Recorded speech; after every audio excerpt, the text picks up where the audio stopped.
안녕하세요. 호주제일검 영입니다. 오늘은 육가공 공장 내에서도 보닝룸에 대해서 한번 얘기를 해보려고 합니다. 그 보닝룸 내에서도 기술직이 아닌 일반 워커들에 대해서 한번 얘기를 해보려고 해요. 워홀러분들이 처음 육가공 공장에 오시면 일하게 될 파트라고 생각하시면 될 것 같아요. 사실 공장 내에서 영상을 촬영하는 거는 쉬운 일이 아니기 때문에 제가 AI 사진을 첨부해서 이해하기 쉽게 설명해 보도록 하겠습니다. 먼저 플로어보이입니다. 플로어보이는 보닝룸 내에 청결을 유지하는 역할을 하는데요. 보통 빨간색 텁을 가지고 다니면서 바닥에 떨어진 부산물들이나 이런 걸 담아서 바닥을 깨끗하게 하는 역할을 하는데요. 그리고 그 외에도 바닥에 떨어진 플라스틱 백이나 이런 걸 줍는 역할을 하긴 합니다. 전체적으로 바닥을 그냥 깨끗하게 만드는 역할이라고 생각을 하시면 될 것 같아요. 플로어보이는 장점도 있고 그리고 단점도 있는데요. 장점이라고 하면 사실 큰 기술이 없어도 할 수 있다는 거. 그리고 또 큰 영어 실력을 요구하지 않는다는 게 장점이 될 수 있을 것 같아요.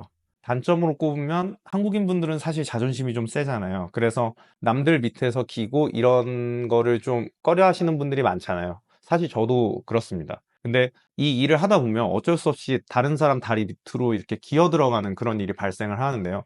매너 좋고 그리고 기술이 있는 슬라이서들이나 기술이 있는 보너들은 자리를 좀 비켜주기도 해요. 하지만 보통 본인이 해야 될 일이 굉장히 바빠서 자리를 이렇게 비켜주지 못하는 경우가 많은데요. 그러면 그 일하는 사람들 사이로 비집고 들어가서 그 사이에 떨어져 있는 것들을 이렇게 수거해가는 그런 역할을 좀 하셔야 돼요.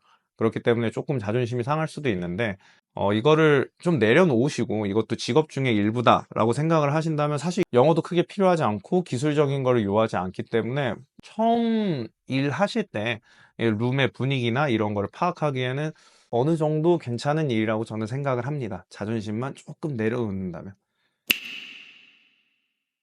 두 번째로는 박스 서플라이어입니다. 말 그대로 보닝룸에 박스를 이렇게 공급해주는 사람을 의미를 하는데요. 모든 게 자동화 시스템인데 이 사람들이 왜 필요하냐 이렇게 생각을 하실 수도 있어요. 근데 저희가 오더에 따라서 냉동으로 갈 건지 냉장으로 갈 건지 이거를 구분을 하거든요. 그리고 냉동용 박스와 냉장용 박스가 구분이 되어 있습니다. 그렇기 때문에 어떤 오더가 들어왔을 때 우리 지금 냉장으로 갈 거야, 우리 지금 냉동으로 갈 거야, 박스 서플라이와 계속 얘기를 하면서 우리 지금 무슨 박스가 필요해, 우리 지금 무슨 박스가 필요해, 이렇게 커뮤니케이션을 계속 하거든요. 그렇기 때문에 저희는 박스 서플라이어라는 잡도 가지고 있습니다. 모든 공장에 사실 이 잡이 있을지는 사실 장담할 수는 없어요. 그리고 박스는 또 크기도 다르기 때문에 장점으로는 사실 몸이 그렇게 힘든 일은 아니에요. 오더가 들어왔을 때 그 원하는 박스를 넣어주기만 하면 되거든요. 하지만 기본적으로 슈퍼바이저들과 계속 긴밀하게 얘기를 해야 되기 때문에 커뮤니케이션이 중요하고, 그렇기 때문에 어느 정도의 영어 스킬은 조금 요구가 됩니다. 지금 우리 무슨 오더에 이런 상품 때문에 이러한 크기의 박스가 필요해. 뭐 요 정도 기본적인 커뮤니케이션이긴 한데 그래도 이거를 이제 무리 없이 할 수 있는 영어가 요구되는 잡이기는 해요. 하지만 몸은 편하다. 다음은 프리트리머입니다. 프리트리머는 칠러룸에서 칠링된 고기가 보닝룸으로 넘어와서 본격적으로 작업되기 이전에 마지막으로 고기에 불순물이 있는지 없는지 검사하는 그런 단계라고 생각을 하시면 될 것 같아요. 그 중에서는 광우병을 유발할 수 있는 광우병 인자도 저희가 체크를 하고요. 그리고 사람이 먹을 수 없는 그런 모든 것을 마지막으로 체크한다고 생각하시면 될 것 같아요. 보통 이러한 것을 발견했을 때는 저희가 칼을 이용해서 그 부분을 도려내는데요. 그렇기 때문에 이런 분들을 두고 저희가 나이프 핸드라고 해요. 어떤 큰 기술이 요구되지는 않지만 그래도 나이프를 사용하는 사람들, 그래서 나이프 핸드라고 저희가 지칭을 하고 있습니다.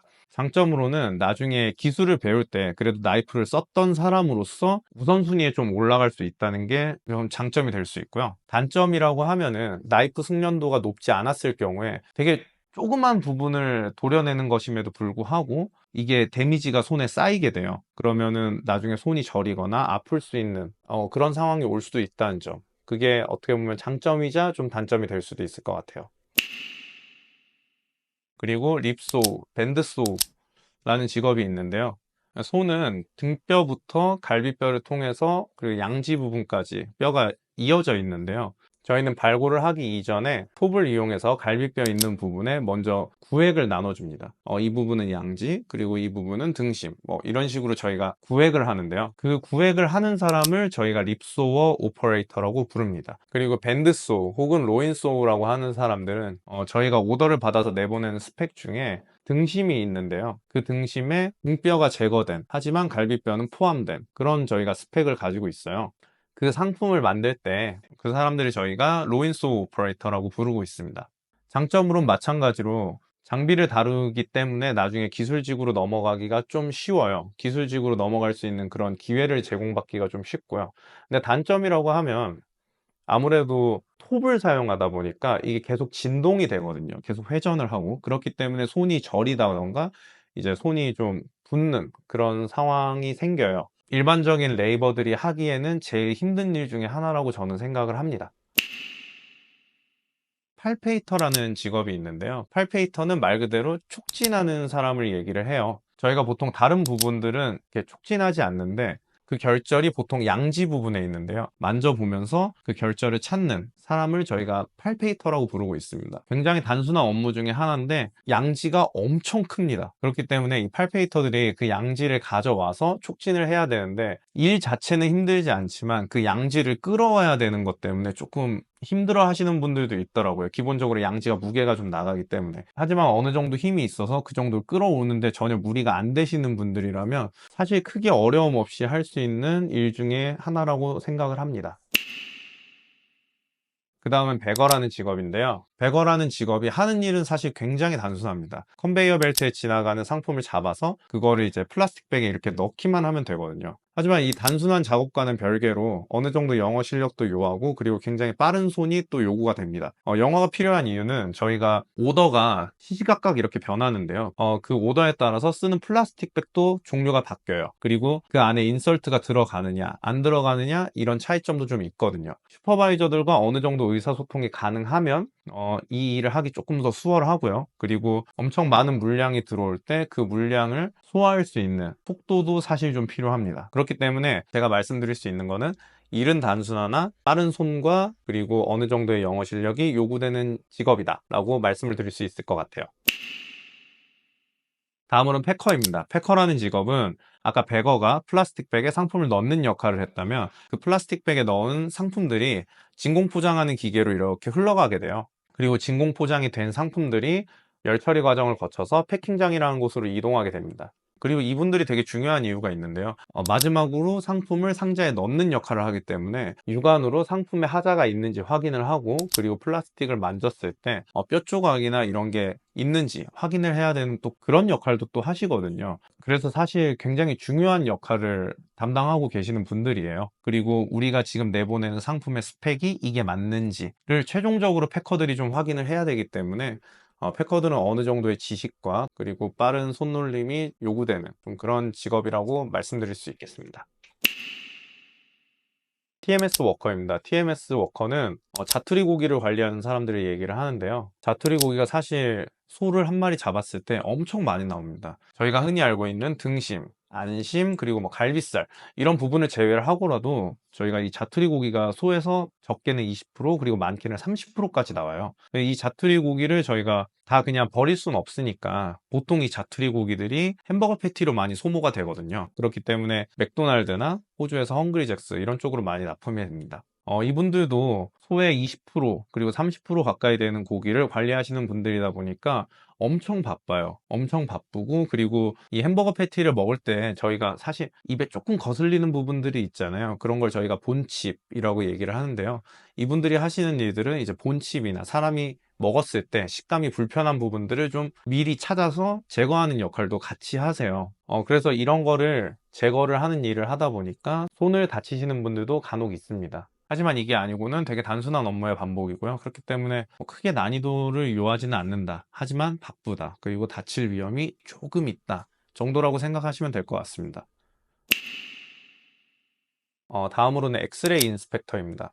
패커들이 박스에 상품을 담아서 내보낸 이후에 엑스레이 인스펙터 분들이 한 번 더 엑스레이를 사용해서 내부에 어떤 디펙트들이 있는지 없는지 확인을 하는데요. 사실 패커들이 비주얼로 확인을 하고 그리고 손으로 느껴서 확인을 하지만 그 안쪽에 있는 것까지 패커분들이 확인할 수가 없잖아요. 그런 거는 이제 엑스레이 인스펙터가 엑스레이를 통해서 확인을 하게 됩니다. 그리고 만약에 어떤 불순물이 발견이 되면은 저희가 그거를 처음 공정으로 돌려보냅니다. 그 다음에 플라스틱 백을 열어서 그 안에 있는 불순물을 제거를 하고 다시 플라스틱 백에 담아서 진공 포장 그리고 박스에 담는 그런 공정을 저희가 다시 하고 있어요. 그렇기 때문에 엑스레이 인스펙터는 굉장히 중요합니다. 하지만 보통 이것도 사람이 하는 게 아니고 기계가 하는 거다 보니까 어느 정도의 기계 장비를 만질 줄 아는 교육을 받은 사람들은 충분히 다룰 수 있는 일이고, 그렇기 때문에 직업적인 난이도가 되게 있는 잡은 아니에요. 그리고 만약에 엑스레이가 고장 났으면 엑스레이를 고치는 역할을 하는 사람들은 아닙니다. 엑스레이를 고치는 사람들은 따로 있고요. 그 엑스레이를 이용을 해서 그 안에 불순물이 있는지 없는지 확인을 하고 그거를 처음 공정으로 돌려보낼지 말지를 결정하는 그런 사람들의 얘기를 합니다. 마지막으로는 라벨러가 있습니다. 라벨러는 박스에 들어간 상품을 확인을 하고 그 모든 정보를 프린트해서 박스에 붙여넣는 그런 일을 하는 사람들을 저희가 라벨러라고 부르고 있어요. 라벨러는 사실 굉장히 중요한 직업 중에 하나인데요. 그렇기 때문에 일반적인 레이버들이 할 수 있는 직업임에도 불구하고 보통 처음 온 사람들은 저희가 시키질 않아요. 하지만 운이 좋거나 아니면 좀 잘한다 싶으면 또 시키기도 하는데요. 그게 흔하지는 않습니다. 왜냐하면 어느 정도 상품에 대한 지식이 있어야 되기 때문에 그런 사람들을 저희가 쓰고 있어요. 이것도 몸이 엄청 힘든 일은 아니지만 그리고 기계가 하기 때문에 엄청나게 바쁜 일은 또 아니지만 마지막으로 상품에 대한 정보를 박스에 붙이는 사람이기 때문에 이것도 엄청난 책임감을 요하는 작업 중에 하나다라고 말씀드릴 수 있겠네요. 오늘은 보닝룸에서 일반 레이버분들이 할 수 있는 일에 대해서 알아봤습니다. 사실 기술자분들보다 일반 레이버분들이 하시는 일이 종류가 더 많고 그리고 인원도 더 많이 필요해요. 기술자분들이 일을 하시기 위해서는 엄청 많은 레이버분들의 백업이 필요하다는 얘기죠. 그렇기 때문에 워홀러분들도 오시면 굉장히 다양한 일을 경험해 볼 수 있다고 생각을 합니다. 그리고 회사마다 조금의 차이가 있어서 제가 설명드린 거에 조금의 더함과 조금의 덜함이 있을 수는 있는데 아마 큰 틀을 벗어나지는 않을 거니까 나중에 나 보닝룸에 가면 어떤 일을 하게 될까 하면서 너무 걱정하지 않으셨으면 해요. 사실 다 하실 수 있는 일들을 저희가 드리기 때문에. 근데 보닝룸 와보신 분들은 사실 다 말씀하시는 게 굉장히 깨끗한 환경에 놀랐다라고 많이 말씀을 하세요. 그렇기 때문에 조금 마음 편하게 먹고 오셔도 될 것 같습니다. 만약 제가 놓치고 있는 부분이 있다면 댓글로 알려주시면 감사하겠습니다. 저도 알아보고 영상 추가하도록 하겠습니다. 이번 영상이 유익하셨다면 구독과 좋아요 부탁드리겠습니다. 다음 영상에서 만나 뵙겠습니다. 감사합니다.